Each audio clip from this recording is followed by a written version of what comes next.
We are live. Hello. We are live and alive. Hi, everyone. Let me make sure that my Facebook live is up. Okay, good. We're up live on YouTube and Facebook. Welcome, everyone, to our Yoga and Me Talk. We are having these conversations once a month now. And today's conversation is about politics. So in our meeting here, in our conversations, we're going to start off with a couple of breaths. So I'm going to invite everyone to settle in and get comfy, maybe shake off any tension in the shoulders, in the hips. And if you want to close your eyes, you're more than welcome to. I'm going to invite you to take 3 deep breaths in through your nostrils and out your mouth. 3 cleansing breaths. Getting a clean slate of our thoughts, entering into this conversation. Gently opening the eyes. Welcome back, Jenni. Hello, everyone. So just to kind of set the tone for what we're looking for today, you probably hear my lively neighbors outside, so it's all good. So today we want to talk about how yogic principles, how they show up in political conversations, how they show up in maybe advocacy work that individually we're maybe part of, maybe how we take action on some of these things that are very pressing to us, and then also just looking at like what does all that mean with like self-preservation of ourselves and knowing what that looks like and when it's completely necessary for us to really like consider that when we're having really intense conversations with people, right? So that's kind of where we're at. It's kind of very live and organic in how we're going to talk about this. So please use the Facebook comments and the YouTube comments to drop any questions or just be part of the conversation with us. So yeah, so let me just check in. We're good. All right. So let's go ahead and get started. Before we even say how these yogic principles show up in each of these things I laid out, any one of us want to talk about like, well, what is yogic principles, or what do we think those are? What does that mean to us when we think about that? I'm looking at Jana because I feel Jana spits out like some clear philosophical, inspirational stuff all the time. Well, thank you, Rita. Honestly, when you were speaking, Jen, what came to my mind was even in our asana practice, the physical practice, and how we always talk about how everybody's body is unique and being okay with how my body is today and not letting it need to be what someone else's body is, or not even needing it to be what my body was yesterday or last year or whatever. I think even in that, there's like an acceptance of what is, and an acceptance of things that don't look like what we think they maybe should. And that comes up in political conversations all the time. So that's the parallel for me, where it's like there are, infinite amount of other people. Everyone's going to have different opinions about everything. We can all look at the same image and receive a different, message, inspiration, thought, response, all of that. And so I think it's about letting it be okay when people's opinions differ from ours, even when it's at a far place away from us on the spectrum. But recognizing if there's a spectrum, then there is still connection that's there, right? And so that for me is a huge piece of a yogic approach or yogic principle that we can bring into the conversation of politics, especially around this time when people have to choose a side, which is so not even in line with at least how I see the practice of yoga. It's like there is no one side or one answer for all things. And so I think if we can bring that same allowance to this office, and also not let this office be the center of our well-being, I think we would be a little more at ease. Wow. Any differing opinions in that regard? Just kidding. I wouldn't say differing opinion. I would just say in the sense of the whole point for me of yoga, of this philosophy, is this idea of balance, of everything having a purpose. And so in a sense of what Jen is saying, that each side actually has a purpose. And if we could bring more of this yogic perspective to our politics, then we can get away from this, in a sense, this cancel culture of simply because you happen to be on one side, you're wrong, as opposed to just checking to see which side is needed in the moment. Right? It's like in the sense of what we teach as yogis is that we have different sides so that we can find harmony, we can find that balance. If I'm on my right leg for too long, then that's going to cause me issues, right? And so I need to be able to go from left to right to left, and now actually find the purpose of each other and that balance of that harmony. This is how the founders were trying to set up this experimental government, if you will. They were coming from yogic principle of ma'at, in the sense of we understand that we're supposed to be having a balanced government. And it's in that imbalance that we find ourselves, I think, in this critical moment. I mean, I agree with both of you. And I also feel like when I've had like differing opinions or thoughts, or just like my like lived experience and people I care about, and like your beliefs or like opinions or whatever actually feel harmful and violent, like, or they can cause that because you believe this and that, and you think these people and that people aren't deserving of this and that. That's where it's like, okay, if we can't have a conversation about this, where it's like, do you not see where your beliefs or this person that you're supporting is harmful? I don't know. And it's not necessarily cancel culture, because to me, that brings me so much peace if I could just be, done.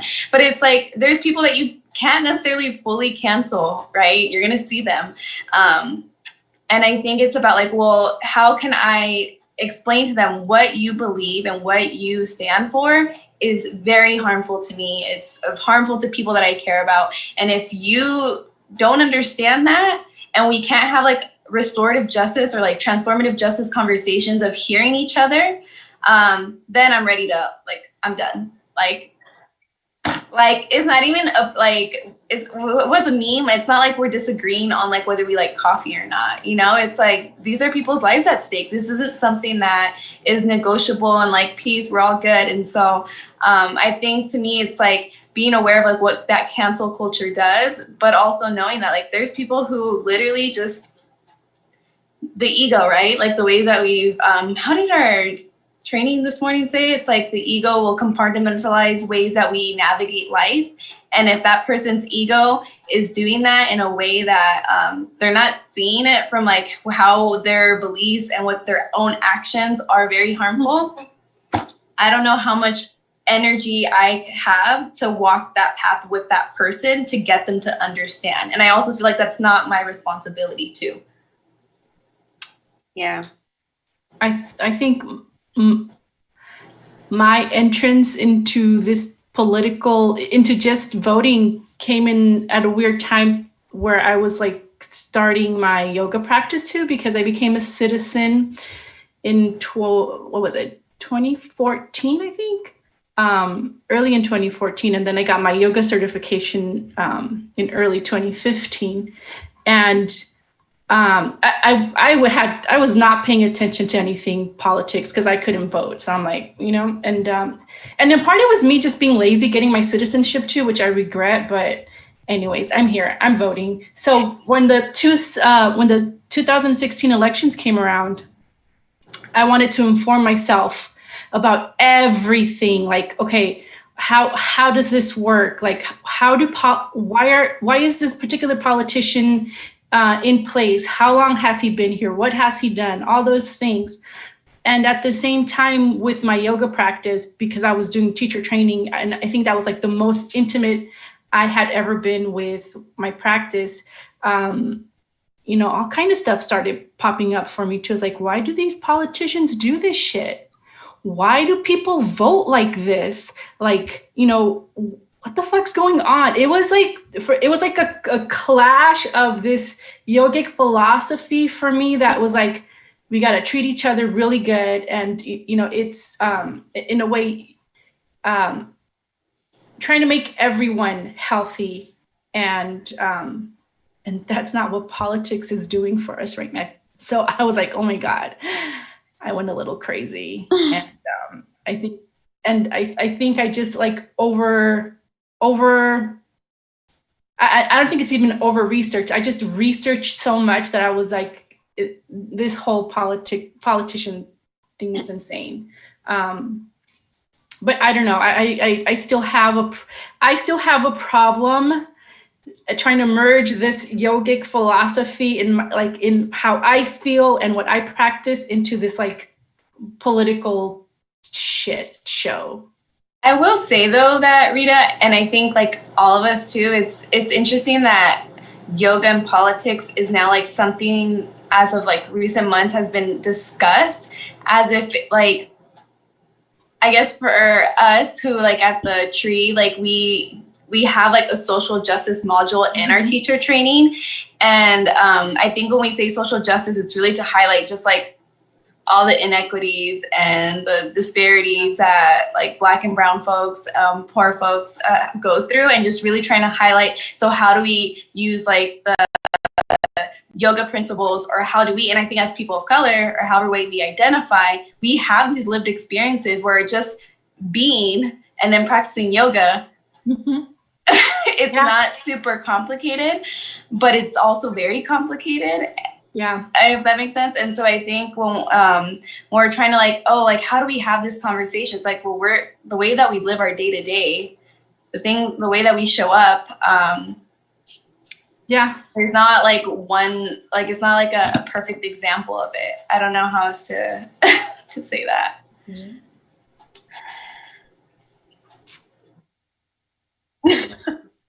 I'm listening.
Yep.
Yeah. Yeah. And all I could say about fuck Republicans is that I am glad that Ronald Reagan passed that immigration bill when he was in office, because that's how we got our papers. So, I mean, you know, say it, Jay. I see your finger.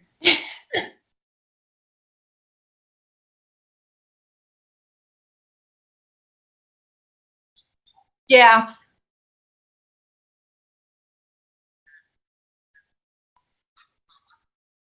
Mm-hmm.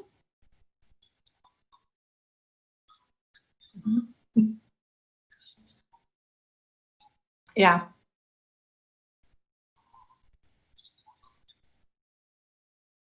Oh, I,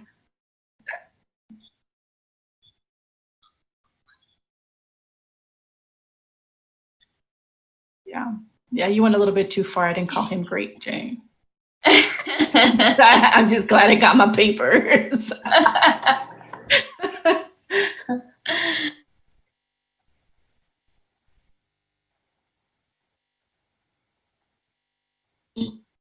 Yeah.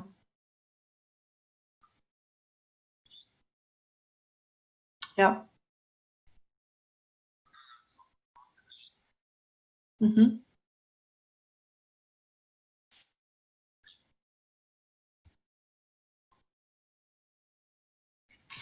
Yeah. Yeah. And I could see that. I could see that happening, even though with what happened in this current election, now that Biden is on he's the nominee, which is how I felt, where the compromise was Bernie Sanders and his ideas to get, you know, Biden in. And that's the stuff I'm talking about. It's like, how do politicians live with stuff like that? And how do we, as the people, like, find ways to not let this shit happen? To, I don't know, this whole electoral college shit too. I'm like, and I'm just gonna start. I've noticed every time I start cursing, it's because I'm like, fuck this shit. But yeah, this whole, like, this whole political scheme to get us to vote, but then our vote doesn't count because of the electoral college. I feel like there's so many loopholes in this thing. I understand why some people are like, I'm not voting. You know, for what?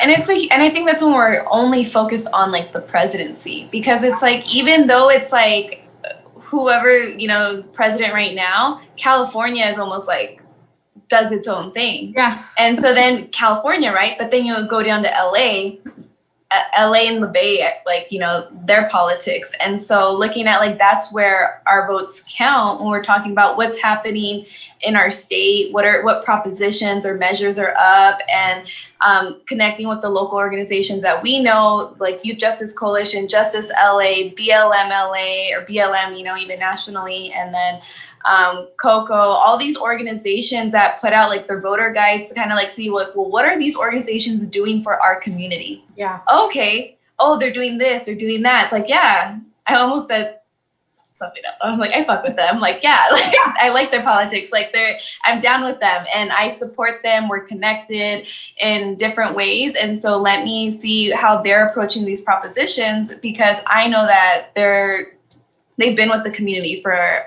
a lot longer than me. Like I've been in LA for sure, and so they're informing me, educating me as far as like, what does all this mean?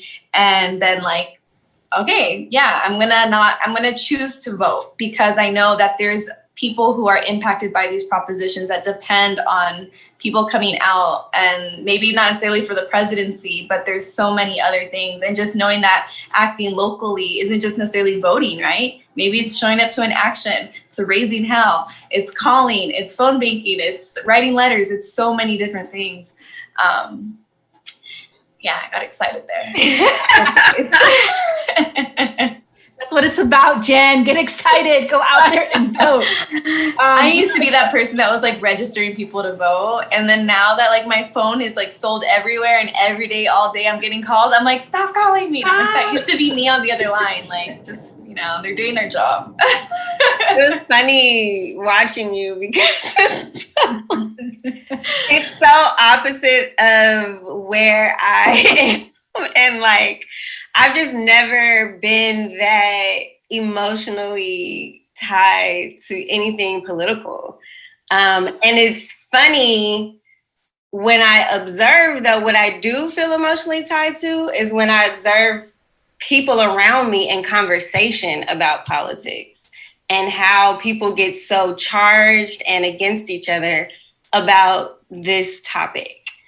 And again, because I think I am in such observation and not really connected to it emotionally, I'm just like, wow, how much energy and how much, it's kind of like, how much is this really influencing my life?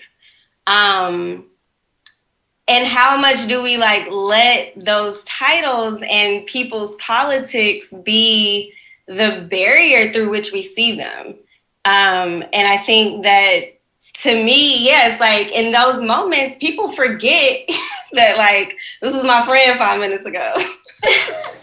And then you find out like, oh, you like, what Trump is talking about regarding X, Y, and Z.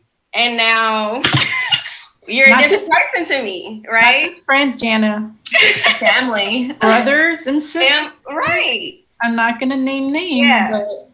And that to me is an interesting, like, how much of an influence, and it's such an outside influence. And the reality is, like, we are the real influencers of that, but we let that influence us so much and sway us so much. And I think that we miss that so much because, and I get it, it's such historical ties to this system, but we also are acknowledging that this system is flawed and is not for us. So why are we so caught up in, right, that in it in that way, right? I think it drains us of our creative energy to be able to maybe, think of something in new ways.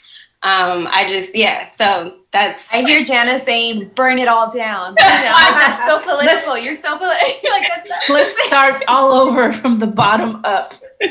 Like, this is not what we need to be investing our energy in like that. I think it's kind of like because in the very same breath, we talk about how flawed it is.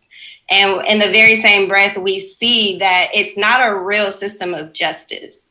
Like there's no justice that can be given through the hands of other people in a real way. And I think that, like, you know, I mean, that's what, Jay? Oh, we can't hear you, Jay. Can't hear you. Sounds off. You're still muted, Jay. We didn't hear any of that. Who, me? Yeah. And you're really low. Yeah. Oh, that's. There you go. Am I still really low? No, you're good now. Now I'm really good. Okay, because I'm trying not to have echo and all of this stuff. What got me fired up or really emotional was that, you know, I was in the military, and being in the military right after I went to Desert Storm, and you know, I was just a kid and feeling like, oh, I was gonna go, I was gonna earn some money, I was gonna see the world, you know, and serve my country and whatever. And it was all patriotic and shit and whatnot.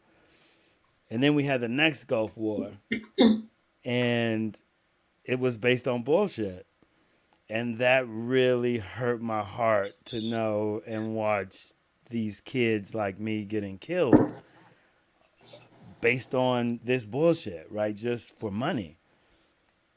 And they were doing it like right in people's face. And I was like, wait a minute, like it's in the news. And I just was amazed at how there was this information to know that everything Bush and them was saying was complete BS. It was right out there. People could find it out.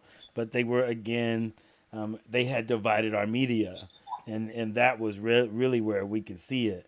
And so I just was floored. I couldn't believe that it was so blatant, right? That they were just killing kids just so that they could enrich themselves. And that is what sparked me on this whole like yoga, like evolution, if you will, because that made me have to one say, well, wait a minute, why are they going to war? What is this about? And so that made me have to research the area, the politics, the religion. And so even what I teach today, the timeline of civilizations, all that goes back to me beginning to research what was going on in Baghdad. Why were they calling this a holy war? And so then I got like, damn, this is the same argument of left and right, of man versus woman or feminine versus. It's this same argument happening over and over and over and over and over again. And so here we are doing something in the sense of this cooperative, which is the same thing of America, which is each of us trying to have a voice so that we can have this equity. And the issue that we have today is that people don't know that they have a voice, and people don't understand propaganda. They don't understand that we actually put laws in place after World War II because we saw what Hitler was doing with propaganda and the media and all this stuff. And so we had these laws in place. Then Ronald Reagan comes along, and they removed the fairness doctrine. And the fairness doctrine said that left and right have to both present both sides on our airwaves. You couldn't have a Rush Limbaugh where they just talked right-wing bullshit, right? They had to constantly present both sides politically so that we wouldn't get what we have today. And so you see actually that the system is skewed. No system is perfect because no human being is perfect.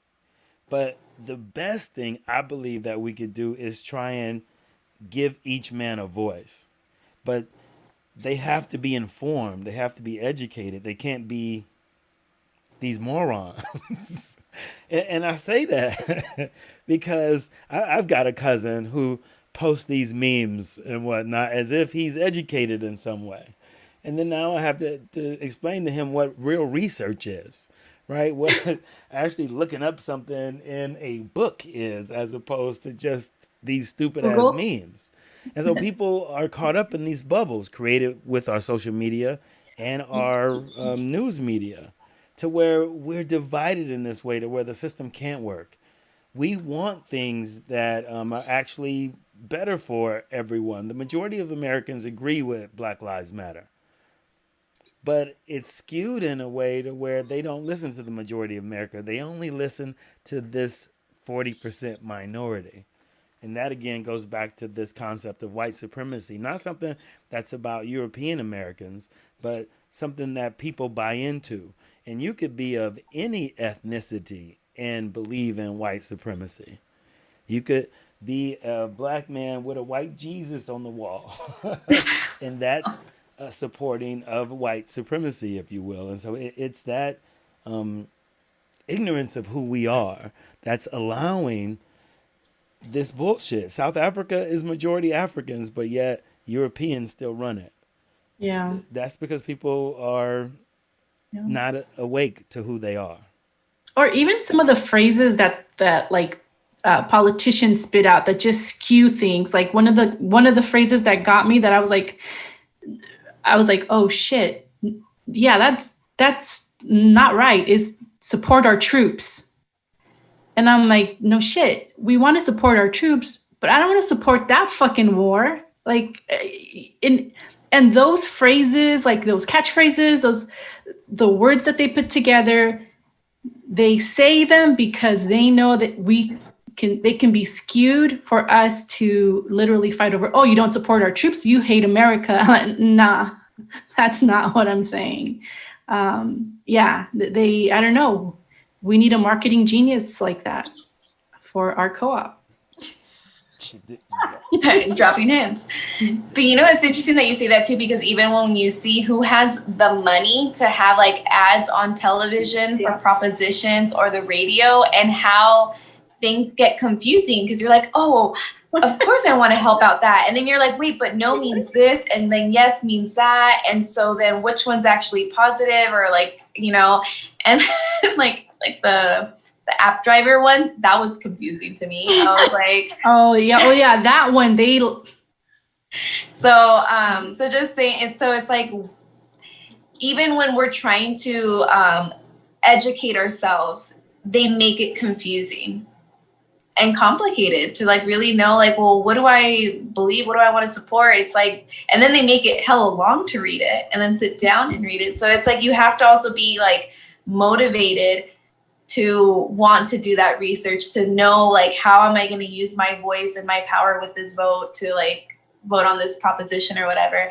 And it's some homework, you know, because you're like, I guess I take it personal, where it's like, I don't want to do something where it's going to ruin because I come from labor organizing. So it's like, I'm all about like uplifting the working class and seeing like, okay, how are we always being the ones that are screwed out of this? And so, it's a lot. A lot of like mixed languaging. Great marketing on both sides to confuse us, right? That prop that you're talking about is Prop 22. And I first started seeing the commercials, and then like I always look for that fine print at the bottom, and the one where they were saying like, I don't want to work. I want to work. Yes, I want to work as a contractor, and it was like paid by Uber and Lyft, and I was like, wait a minute, let me look into that, because I don't know if they're paying for this ad, what they're really saying. But Jay, do you have tips on how to read that voter guide? Do you read every page of it? Did you? Because I go with the organizations that I support and trust and use their that condensed voter guide. I think that's cool. If you have organizations that you believe in and follow and whatnot, they have like those voter guides. I don't see an issue with that. I just think that people should read these official pamphlets in a sense, because it again gives you both sides of it. It's like, you know, Christians and whatnot who go to church but yet they don't read the Bible. It's kind of, you know, that hard thing. Like, yeah, you might get a good preacher. It's gonna give you some good information, but you might get a preacher who again is interjecting his ego. And so I believe that you should be reading, just reading it in full. It's your civic duty to be reading about this information. We should be setting aside It's something that's like non-biased. Like, who wrote that? this one is Well, understand, this is the official California election ballot. And so who wrote this? are the people who are for and who are against each thing. And so they have to have basically a debate of facts, of information that you get to read back and forth, as opposed to the pamphlets that are just advertisements and are doing exactly what Jenni is saying, which is saying, these clever little psychology phrases Taglines. that sound like one thing but actually mean something else. And this was studied by the CIA. This type of phrasing and what is it, the sound bites, all of this stuff and whatnot was studied by the CIA. This is the type of stuff that they use to go into South American countries to take them over, to begin guerrilla warfare and things like that, right? They get these people all upset and now have them go in and want to go fight up against the nation, if you will, and whatever. And it was our CIA that started all this with this very same type of media infiltration. Yeah. But to answer your question really quick, Jana, this is provided by the state. And when you open it and you start reading it, it has like all the arguments in favor of those propositions and then the rebuttal. So you get both sides of the story. And it's not like these little guys that I held out, which are like little pamphlets from different organizations. Right. I got my Black Lives Matter and my Community Coalition ones. And they just kind of like, it's a guide on what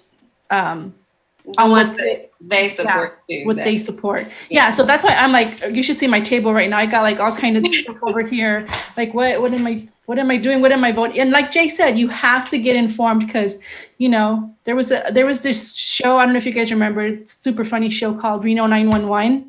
You guys remember that guy? And it was like they were going to vote. There was a prop that came up to vote to increase the policeman's salary.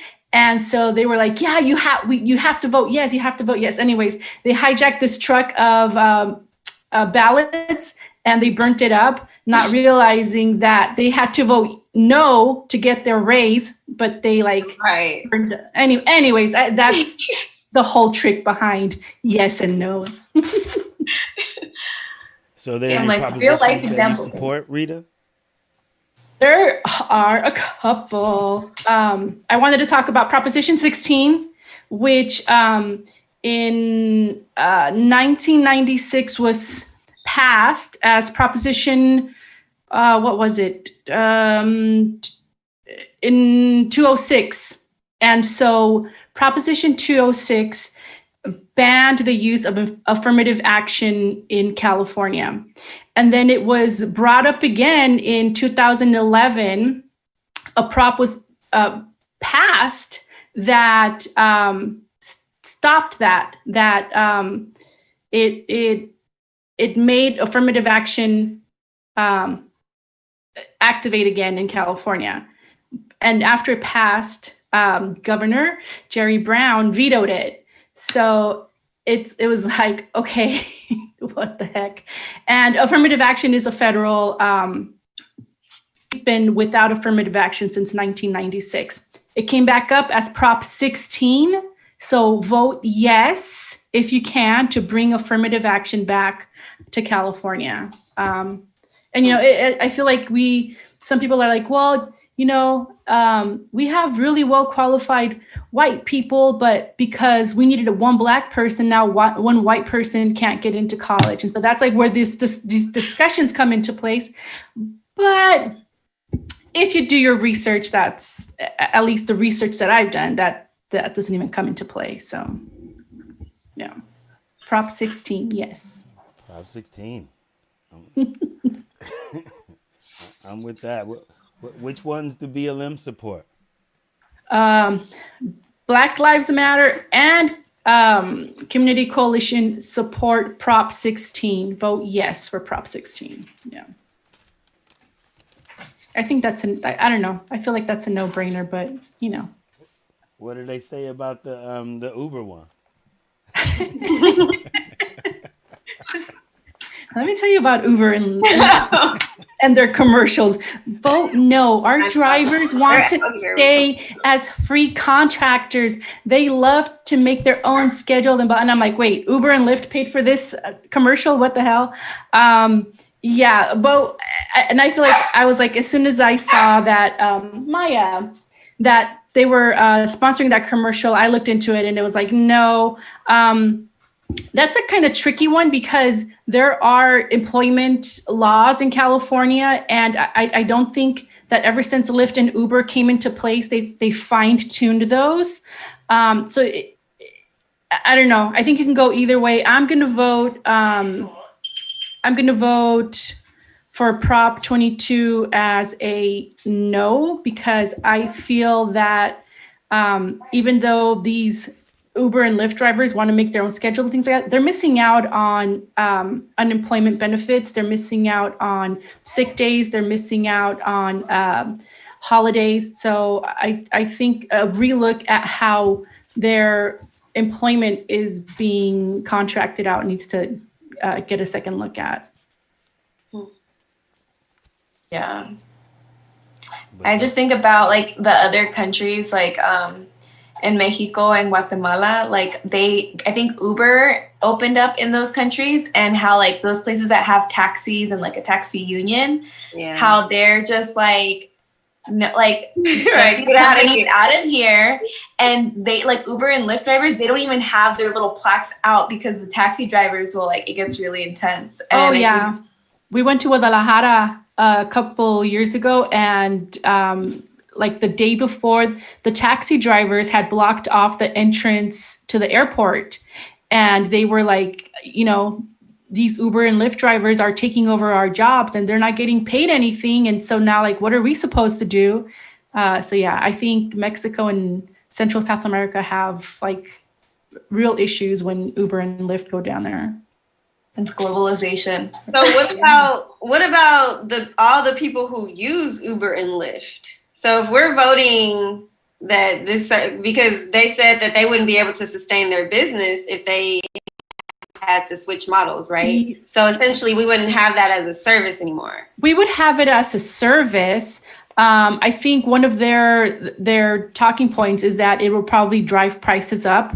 And I don't mind. I don't mind paying a little bit more for, taxis, are super expensive compared to Uber that are super cheap. I think if we meet somewhere in the middle, we'd be okay. And at least people would be getting some kind of benefits and, time off. It's sort of a catch-22. Yeah. In the sense of, right, it's like, the reason why they're able to be so cheap is because they're undercutting employees. By basically doing this service, they're killing the unions for taxis and stuff that have made driving a taxi, which wasn't the greatest job in the world already, right? But at least they had got to a point to where they had unionized, and now it got benefits. And so now by having these apps, they undercut these unions and the ability for people to have a job that will pay them fairly.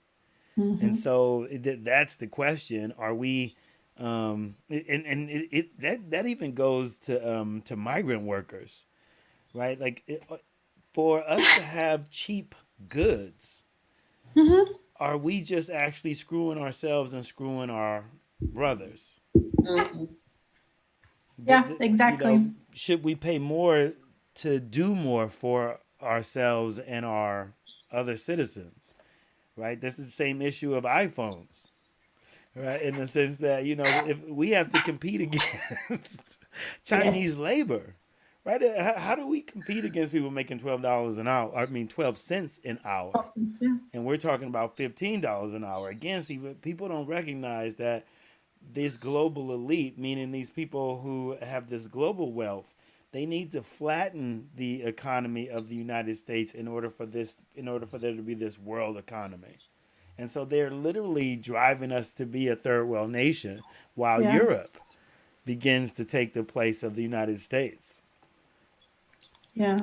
And I think too, sorry, Jen, I know you had something on your mind, but I'm going to say what I have to say because then I'm going to forget. But I think it comes back to, like, how is it that in a pandemic where people are losing their jobs, are losing their homes, are,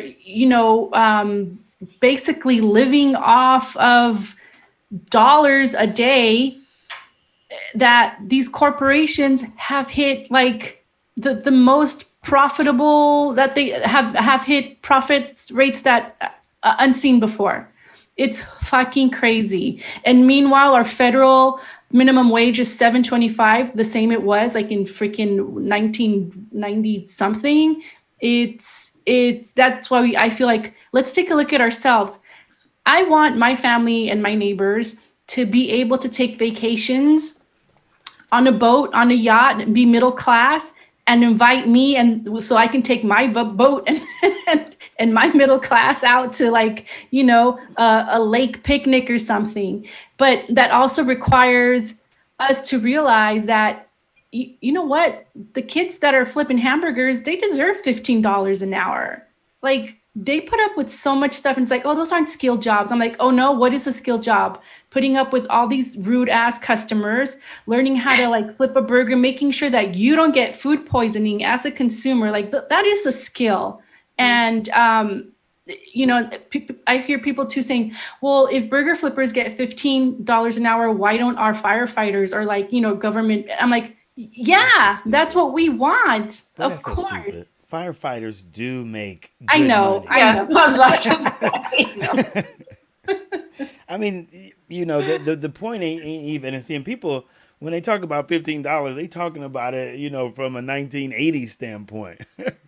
Today, $15 ain't what it used to be. Like $20 ain't what it used to be. $100 ain't what it used to be. And so, again, people are making these bullshit arguments. And because they sound good, other people don't stand up against them. They don't push back to be like, wait a minute, right? $15, like you shouldn't have to have a skilled job to be just making $15 an hour. $15 an hour is nothing in today's economy. And that's the truth of it. Yeah. Right. But sure, if you're like 60, years old, then you're like $15. Right. Back in my day, or $15, I could get a hotel room. Oh my God. Oh, must be a nice hotel room. And it probably was. It's like what you could buy for a quarter, Oh, yeah. I mean, I was young enough to know that. Are standing on bullshit arguments, and we don't have the wherewithal to be able to just simply push back and call bullshit on it. Like, no, that's just bullshit. It's kind of that simple. But again, it takes us to have researched and be educated and have a news media that's telling us facts, as opposed to, again, this misinformation that we're getting from our media, which again is owned by the same corporate elite. It benefits them to separate our media in this way, where cable was supposed to be all these choices, when all it did actually was give us these different bubbles, right? So now you got the country music stations and whatnot. You got the urban stations, where you got and so now we're all separated in our different bubbles, as opposed to now actually having this common ground, this commonality that we could all kind of come to and have this understanding. But right now, they're right and they're both right, because everybody's got different facts.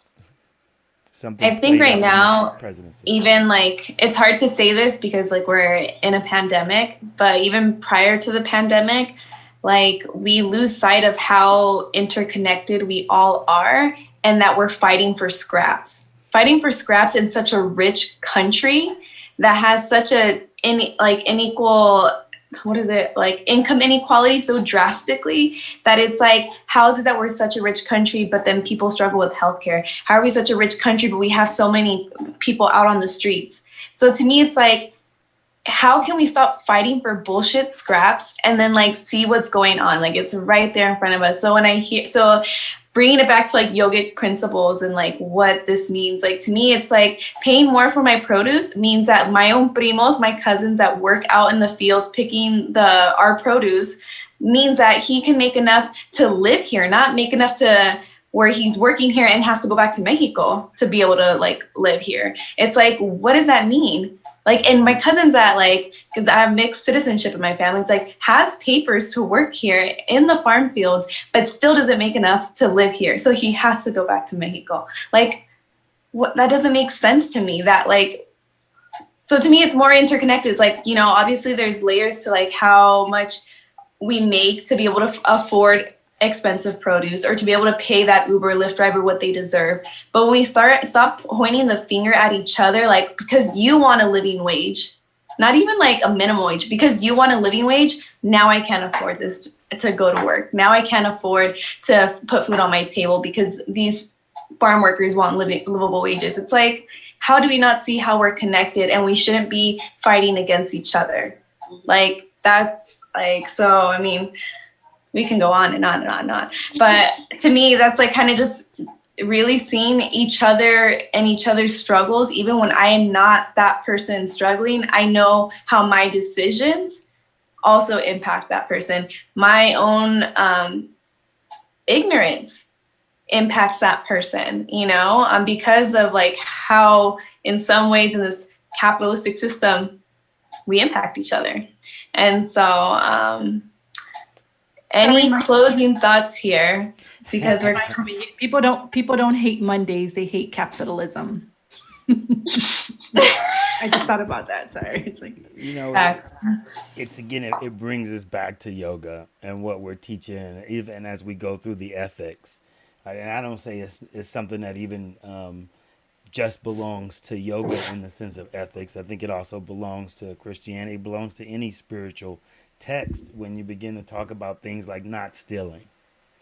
yeah. Right? When you talk about respecting your fellow man, loving your fellow man, these different moral ethics that people find within their spiritual traditions.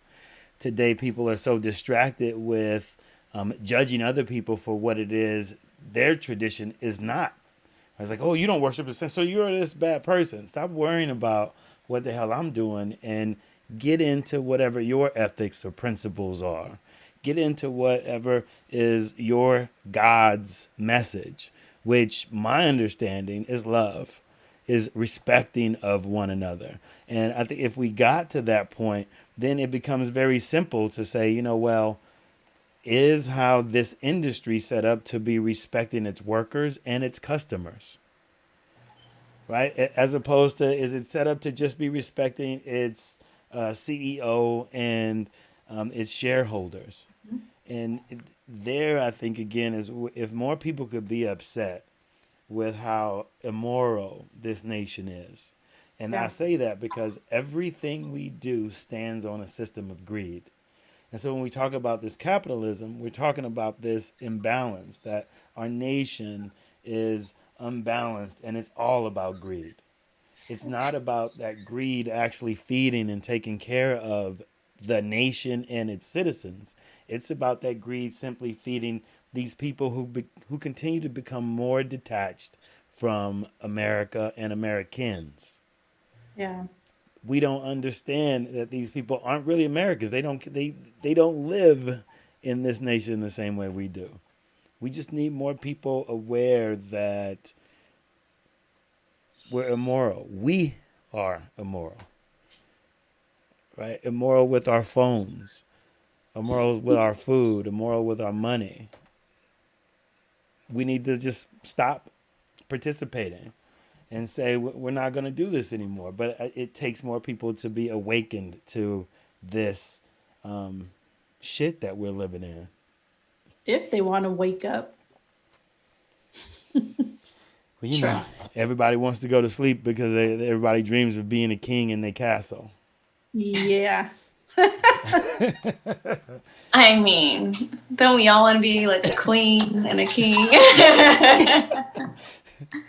I mean, you know, at 49 years old, I guess I could say I've been there, done that. And I can say it in a sense to say it still leaves you alone in a castle with everyone else running amok in the villages. And so us trying to seal ourselves behind these walls is not the thing that we should be doing. It is the white supremacist dream to be a king and, you know, run your own whatever, but we can't do that, right? In the sense of our indigenous cultures, we understand it's about a tribal understanding. It's about us doing for each other and not again, right? There's this image, which I don't have here, but it shows from the 1980s till today, right? And there's these two lines that go like this, right? That's CEO pay, and that's regular citizen pay. There's also a similar one that looks like over like the past 40 something years, this is the amount of prisons we've built and this is the amount of universities we've built. Yeah. Mm-hmm. So it's like that tells you right there where our priorities in private business or businesses, capitalist America, and even just our own state priorities. How we see bodies, how we value bodies, Exactly. how we invest in our people. We're making more prison beds because we don't think you will make it to college, or we don't think you deserve to go to college. Mm-hmm. Mm-hmm. Yeah. Exactly. And so we got to stop allowing them or tightening the noose that they've put around our neck. Right? We're also participating in it. And the minute that we can start finding out about it and wanting to participate more in our civic duty, which is voting, which is actually going down and talking to politicians, which is being involved, they'll actually be afraid of us. The fact that most people don't vote means that they only have to deal with the most vocal people. And the most vocal people are the craziest motherfuckers you know. Right? That's true. And abolition doesn't happen overnight.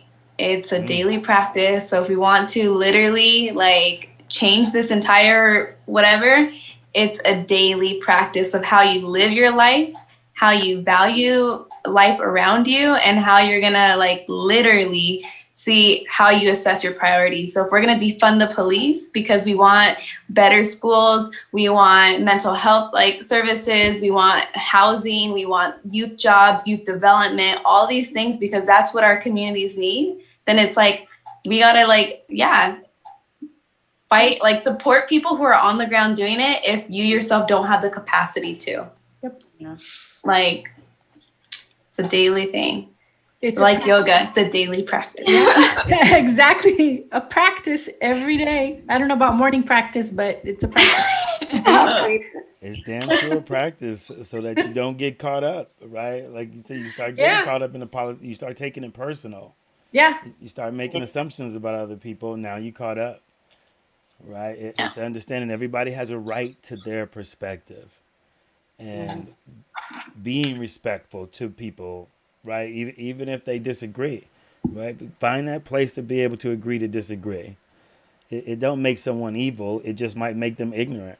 And I like how you said too, Jen, just as far as even so after the vote is over and whoever's elected gets elected, who are you, how are you being different? Like, are you showing up as that result that you're wanting from all of this? Or, you know, what's the next day?